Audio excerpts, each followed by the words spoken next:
Mass Maharaj Raviteja కొత్త చిత్రం eagle భయ. రవితేజ టైగర్ నాయక చిత్రం అనంతరం విడుదలైన రవితేజ నుండి వచ్చిన కొత్త చిత్రం ప్రీమియర్స్ అయితే పూర్తి చేసుకుంది. మరి సినిమా ఎలా ఉంది భయ అని మాట వస్తే ఈగిల్ చిత్రం కార్తిక్ ఘట్టంనేని డైరెక్షన్ లో విడుదలైన చిత్రం.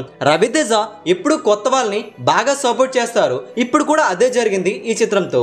సినిమాలో హైలైట్స్ గురించి మాట్లాడుకుందాం. ఫస్ట్ హాఫ్ కథలోకి ఎంటర్ అవడం కాస్త డీటెయిలింగ్ గా చెప్పే ప్రయత్నంలో మొదట 10 నిమిషాలు సాగదీసినట్లు అనిపించింది. ఆద్యంతం క్లైమాక్స్ వరకు సస్పెన్స్ మెయింటైన్ అయింది. అనుకున్నట్లుగానే సినిమాలో రవితేజ డిఫరెంట్ గా కనిపిస్తూ ఆకట్టుకున్నారు. స్టైలిష్ గా కనిపించారు. అనుపమ, కావ్య తపర్ ఇద్దరు భామలు ఉన్నా సరే స్పెషల్ అట్రాక్షన్ కాగా కమర్షియల్ అంశాలతో పాటుగా ఈ సినిమాలో కథలో కూడా భాగం చేశారు. క్లైమాక్స్ షాట్ మాత్రం పోనకాలే. డార్క్ కామెడీ సన్నివేశాలు ఈ సినిమాలో ఉన్నాయి. అలానే రవితేజ మార్క్ ఏమాత్రం తగ్గకుండా మాస్ డైలాగ్స్ అయితే రాసుకున్నారు.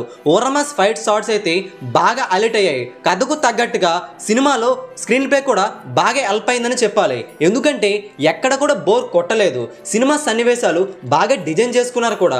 నవదీప్ రోల్ అయితే రవితేజను మరింత ఎలివేట్ చేసింది. ఈ సినిమాలో కథ పత్తిపై బాగా సాగింది. నెగిటివ్ పాయింట్స్ గురించి మాట్లాడుకోవాలంటే స్టోరీలోకి వెళ్ళడం కాస్త లేట్ అయింది. కాస్త సెకండ్ హాఫ్ లో సన్నివేశాలు మరింత ట్రిమ్ చేస్తే బాగుందనిపించింది. సినిమాలో క్లైమాక్స్ షాట్ మాత్రం ఫ్యాన్స్ కి పోనకాలు మరింత పుంజుకోగా ఫస్ట్ హాఫ్ గురించి మాట్లాడుకుంటే బాగా ఉందనిపించింది. సినిమాలో సాంగ్స్ కూడా కమర్షియల్ అంశాలను మ్యాచ్ చేసే విధంగా ఉంది. సినిమాలో రవితేజ డాన్స్ కానీ అదిరిపోయిందని చెప్పాలి. సినిమాకి ఇటుకలు తెప్పించే విధంగా ఇవన్నీ కూడా బాగా హెల్ప్ అయ్యాయి. ఈజీగా ఒకసారి చూసే విధంగా రవితేజ ఈగల్ చిత్రం అనిపిస్తుంది. ఈ సినిమాలో బోర్ కొట్టే సన్నివేశాలు చాలా తక్కువగా ఉన్నాయి. ఇది బాగా కలిసి వచ్చే అంశంగా కూడా చెప్పుకోవచ్చు. కమర్షియల్ పాయింట్స్ కూడా ఉన్నాయి.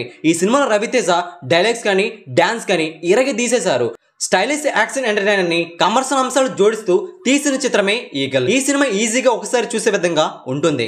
ఈ సినిమాకి మేము ఇస్తున్న రేటింగ్ 3/5. తప్పకుండా ఈ సినిమా టికెట్స్ ను బుక్ చేసుకోండి. ఈ వీడియో అందరికీ తెలిసేలా లైక్ చేయండి, షేర్ చేయండి. లేటెస్ట్ బాక్స్ ఆఫీస్ అప్డేట్స్ కోసం కూడా మన తెలుగు సినీ స్టార్ ఛానల్ ని వెంటనే సబ్స్క్రైబ్ చేసుకోండి.